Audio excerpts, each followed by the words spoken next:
Have you ever wondered how websites feel so, well, alive? Today, we're going to pull back the curtain on the engine that makes it all happen.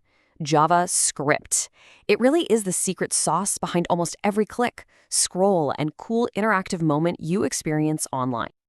Just think about it for a sec. The last time you hit a like button and watched the counter go up instantly, or when a menu dropped down without the entire page having to reload. That seamless experience? That's not magic. That is JavaScript hard at work, and we're about to break down exactly how it pulls it off. So to really appreciate why JavaScript is so important, we have to go back in time a little. On the early web, every single click, and I mean every click, meant your browser had to send a message all the way to a server, wait for that server to build an entirely new page from scratch, and then send it all the way back. It was like having to refresh a whole newspaper just to read the next sentence. It was incredibly slow and clunky. Yeah, that whole slow process created a desperate need for a new approach. Now, don't get me wrong, servers are still absolutely vital for the heavy lifting, stuff like security and databases. But developers realized they could make websites feel way faster by running some of the code directly inside your browser. We call this client-side programming, and it's what allows for all those instant updates. And the language that became the undisputed champion of the client side, you guessed it, that's JavaScript. Okay, so with that history lesson in mind, what is JavaScript really? Let's dive in and break it down.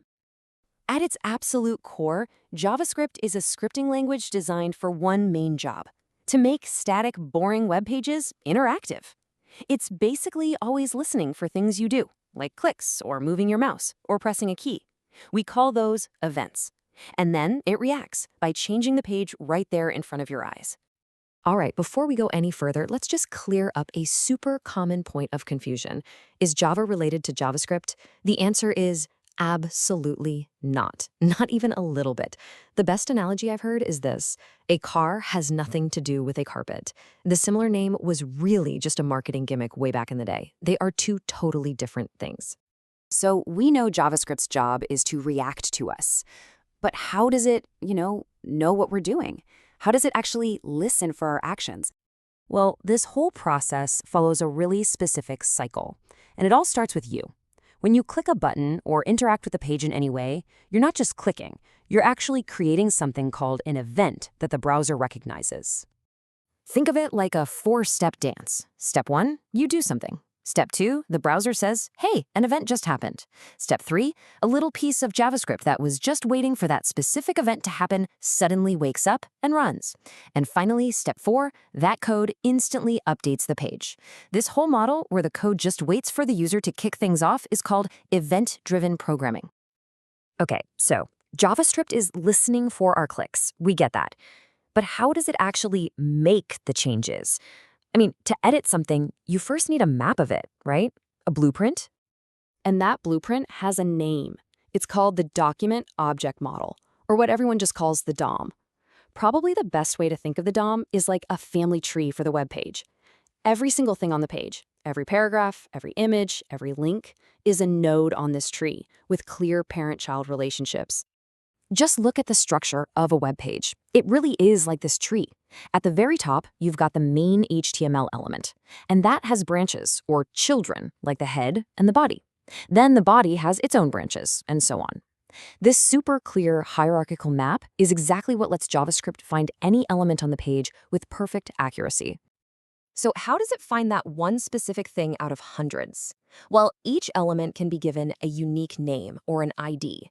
The JavaScript code can then just tell the browser, hey, go find me the element with the ID icon01. And once it has a lock on that specific element, it can do whatever it wants to it. Change the text, change its color, its size, you name it. So we have these two key pieces of the puzzle. We've got events, which listen for what the user does, and we've got the DOM, which is the editable blueprint of the page. Now, let's put them together. Once an event triggers a piece of JavaScript, that code can do almost anything to the page. It can check if a checkbox is ticked. It can completely rewrite a headline. It can even change the styling, like altering colors and font sizes, all of it in the blink of an eye. And this right here gets to the very heart of what makes JavaScript so different. You see, unlike a typical program that runs from start to finish, a JavaScript program on a web page just loads. And then it waits. It's in this constant state of listening, just waiting for you to do something so it can spring into action. Now, you can hook all this stuff up in a really messy way, or you can do it the professional way. So let's take a look at the modern best practice for how to organize all this code. The guiding principle here is something called separation of concerns. It's actually really simple. Your content, which is your HTML, should live in one file. Your presentation, all the visual styling and your CSS, that lives in another file. And your behavior, the interactivity powered by JavaScript, lives in a third, totally separate file. Each one has its own specific job to do. The old way to do things, which we call obtrusive JavaScript, was to just mix all the code right into the HTML, and let me tell you, that becomes a messy, tangled nightmare to manage really fast. The modern, unobtrusive way keeps the HTML file clean and simple. All the connections and the interactive logic, that's all handled separately, behind the scenes. And this leads to a really clean, professional workflow. First, you write your simple, clean HTML. Second, your JavaScript file tells the browser to wait until the entire web page blueprint, the DOM, is fully built and ready to go. This is a crucial step to avoid errors. And finally, once the page is ready, your script kicks in, finds the elements it needs by their ID, and attaches all the interactive behaviors. This separation just makes the whole project so much more organized and easier to work on. So what's the big takeaway from all this? I love thinking about it this way. JavaScript essentially gives a web page a nervous system. It's constantly listening for stimuli, those are the user events, and when it gets one, it sends signals to instantly rewrite its own structure, its own blueprint, which is the DOM, and that's pretty much the secret behind the entire modern interactive web.